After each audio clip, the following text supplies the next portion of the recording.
Hi friends, welcome to one ఈవెంటిల్లు.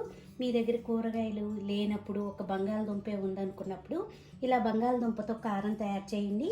ఇది వారం రోజుల పాటు నిల్వ ఉంటుంది. తినడానికి చాలా టేస్టీగా కూడా అనిపిస్తుంది.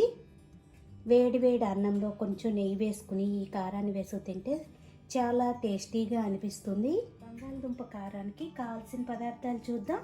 ఇట్లా 2 బంగాళదుంపల్ని పైన పెచ్చు తీసేసి ఇలా కొంచెం పెద్ద సైజులో ఈ సైజులో ముక్కలు కోసి తీసుకోండి. ఇలా ముక్కలు కోసుకుని ఒక బౌల్లో వేసుకుని పక్కన పెట్టుకోండి. దీనికి ఒక నిమ్మకాయ పడుతుంది. ఇలా ఒక నిమ్మకాయని తీసుకోండి. రుచికి తగినంత ఉప్పును వేసుకుందాం. 2 టేబుల్ స్పూన్లు ధనియాల పొడి, 2 టేబుల్ స్పూన్లు కారం, 1 టేబుల్ స్పూను ఆవపిండి, 1 టేబుల్ స్పూన్ మెంతిపిండి వేసుకోవాలి. 4-5 వెల్లుల్లి గబ్బాలని ఇలా తీసుకోండి. ఇప్పుడు తయారీ విధానం చూద్దాం. ఈ ఆవపిండి మెంతిపిండి ఎలా తయారు చేసుకుంటారంటే, కొంచెం ఆవాల్ని మెంతుల్ని దూరగా వేయించుకోండి, మాడకుండా. దాన్ని మిక్సీలో వేసుకుంటే మనకి ఇలా మెత్తని పొడిలాగా వస్తుంది. అలా వచ్చిన పొడిని ఇలా తీసుకోండి. స్టవ్ ఆన్ చేసుకుని ఒక బాండీ పెట్టుకోండి. దానిలో 4 టేబుల్ స్పూన్ల ఆయిల్ వేసుకోండి. ఆయిల్ వేడయ్యాక మనం కట్ చేసి పెట్టుకున్న బంగాళదుంపల్ని దీనిలో వేసుకుని ఎర్రగా వేయించుకోవాలి. కొద్దిగా వేసుకోండి, మనం కొంచెం ఆయిలే వేసుకున్నాం కాబట్టి. వీటిని 2-3 సార్లుగా వేయించుకుందాం కొద్దిగా వేసుకుని. ఇప్పుడు వీటిని ఎర్రగా వేయించుకోవాలి.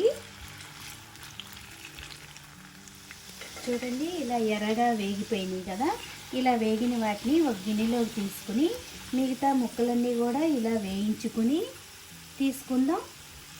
ఇలా వేగితే సరిపోతుంది.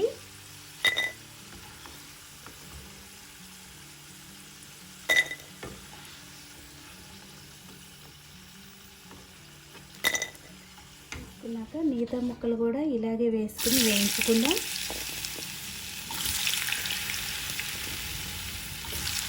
ఇలా ముక్కలన్నీ వేయించుకున్నాక ఇప్పుడు దీనిలో ఉప్పు వేసుకుందాం,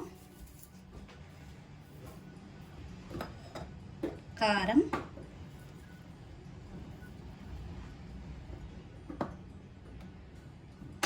మెంతిపిండి,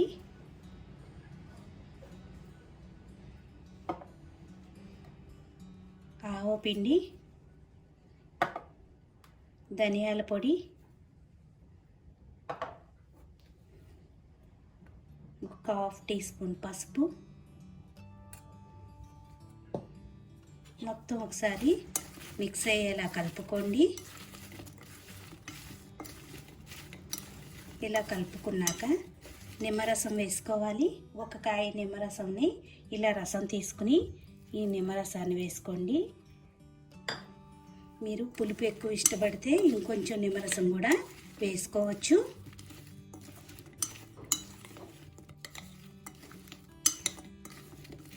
ఇలా మొత్తం కలుపుకున్నాక ఇప్పుడు దీనికి తాలింపు వేసుకుందాం. ఇప్పుడు స్టవ్ ఆన్ చేసుకుని మనం ఇందాక బంగాళదుంప ముక్కలు వేయించుకున్నాం కదా, ఆయిల్ కొద్దిగా ఎక్కువ అవుతుందంటే కొంచెం తీసి పక్కన పెట్టేసుకోండి.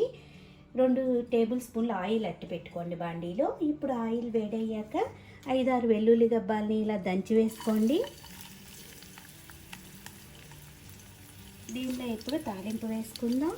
శనగపప్పు, మినపప్పు, ఆవాలు, జీలకర్ర,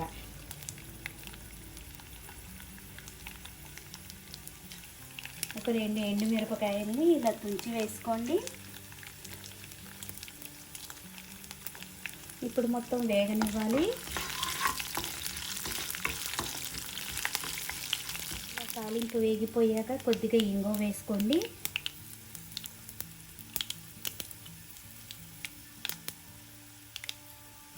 మీ దగ్గర కరివేపాకు ఉంటే కొద్దిగా కరివేపాకు వేసుకోండి. ఇప్పుడు దీన్ని కొద్దిగా చల్లారనిచ్చి ఆ బంగాళదుంప ముక్కల్లో కలుపుకోవాలి.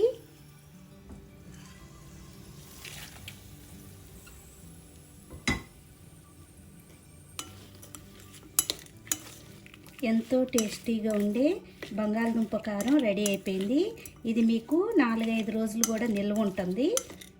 తినడానికి వేడి వేడి అన్నంలో చాలా రుచిగా అనిపిస్తుంది.